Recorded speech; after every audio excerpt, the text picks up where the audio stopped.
L'histoire de Soundiata Keita. Soundiata Keita n'était pas destiné à devenir un roi.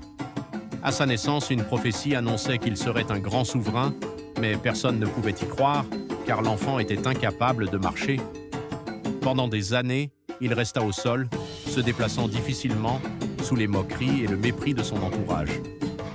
Même au sein de sa propre famille, il était considéré comme faible, inutile, incapable d'accomplir quoi que ce soit. Sa mère, humiliée et rejetée, subissait les insultes sans pouvoir défendre son fils. Un jour, alors que les humiliations devenaient insupportables, Soundiata prit une décision qui allait changer le cours de l'histoire. Dans un effort immense, il se leva. Pour la première fois, il réussit à se tenir debout. Ce moment marqua le début de sa transformation. L'enfant que tout le monde méprisait commença à révéler une force exceptionnelle, autant physique que mentale. Mais son destin ne fut pas simple.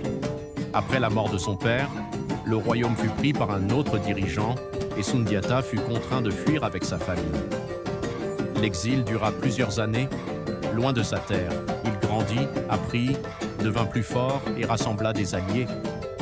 Il n'avait qu'un seul objectif, reprendre ce qui lui appartenait. Devenu adulte, Soundiata revint avec une armée déterminée.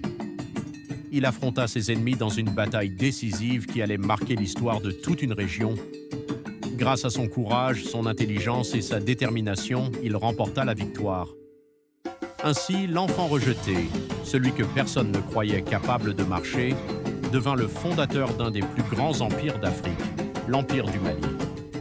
Son nom traversa les générations, symbole de persévérance, de courage et de destin accompli.